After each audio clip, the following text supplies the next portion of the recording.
Isa lang ang dahilan.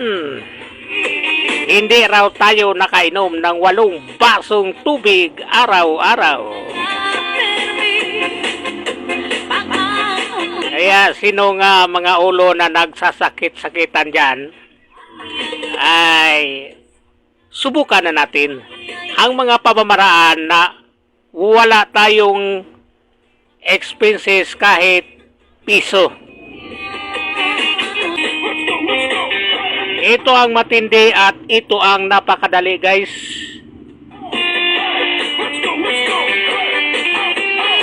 Matindi na solusyon, subalit napakadali ang pamamaraan.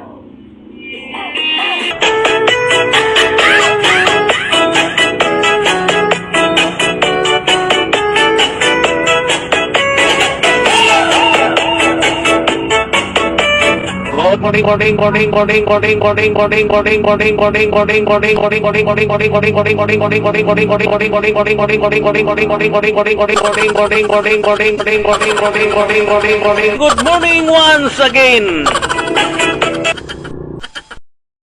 Yan po guys ay pagbati mula dito sa ating FB page, ating inihandog sa mga idol nating mga doktor na sina Dr. Atoy Arbolida at itong si Dr. Josephine Ruhutan.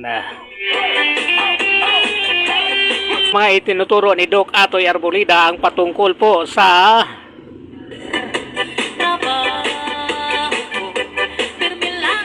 yung mga may sakit na umiinom naman yata ng gamot pero may sakit pa rin. Bakit kaya? Wala kang? Oh, alam niyo pala eh. So ang ituturo ko, program of discipline. yan. Yung mga may sakit na umiinom naman yata ng gamot subalit may sakit pa rin. Bakit kaya? Ay sapagkat wala kang discipline. Simple logic, simple arithmetic. Umiinom ka nga ng gamot, subalit kumakain ka naman ng bawal.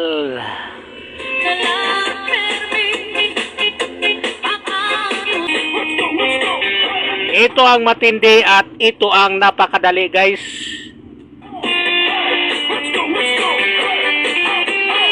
Matindi na solusyon, subalit napakadali ang pamamaraan.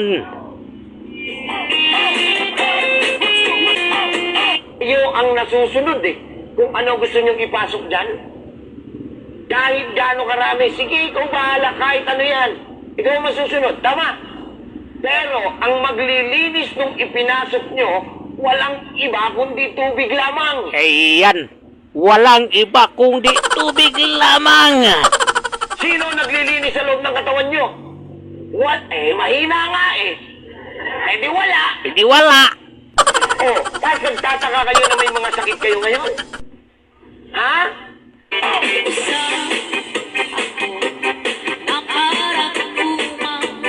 Tubig lang talaga. Napakadali naman pala. Kaya lang, hindi natin ginagawa.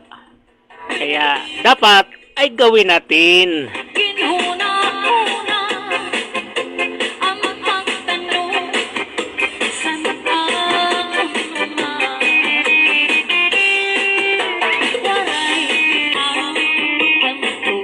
Ulitin pa natin ang buo ang sinasabi ni Doc Atoy Arbolida, guys. Nang sa ganon ay lagi nating isaisip at hindi natin makalimutan.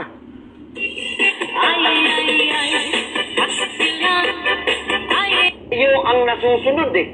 Kung ano gusto nyong ipasok dyan. Kahit gaano karami. Sige, ikaw bahala. Kahit ano yan. Ikaw ang masusunod. Tama. Tama. Pero ang maglilinis nung ipinasok nyo, Walang iba kundi tubig lamang. Ang hihina yung uminom ng tubig.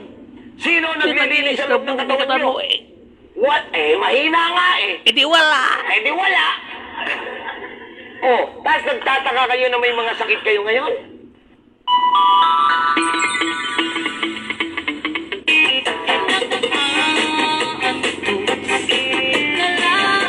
Ayan po guys, lagi nating tandaan at huwag nating limutin.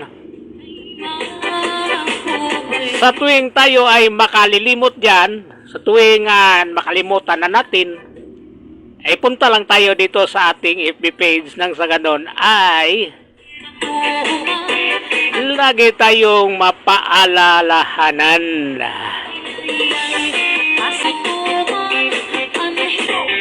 Ito ang matindi at Ang dizziness, headache, migraine. Simple muna. Headache, migraine, dizziness, vertigo. 4 na simpleng sakit. Ano ang pagkakaiba-iba? Ang headache ay pagsakit lamang ng ulo. Ang migraine, higher level of pain. Hindi yan pagsakit. Pag sinabing migraine, ang Tagalog po niyan pagkirot. At ang kirot, pag migraine, nagsisimula po sa likod. Gumagapang paharap. Yun lang po ang migraine. Malinaw? Ang dizziness, pagkahilo. Ang vertigo, pagkawala sa balanse. Nakatayo ka lang pero ang pakiramdam mo na off balance ka. Nagsusway-sway. Ang Tagalog po niyan, nalulula. Science, vertigo. Isa lang po ang pinagmulan ng 4 na sakit na to. Ano yon? Hindi kayo nakakainom ng 8 basong tubig. Araw-araw. Period.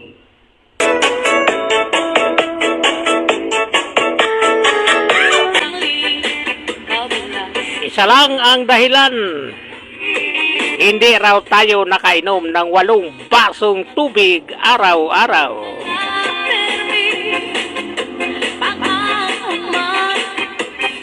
Kaya sino nga mga ulo na nagsasakit-sakitan dyan, ay subukan na natin ang mga pamamaraan na wala tayong expenses kahit piso.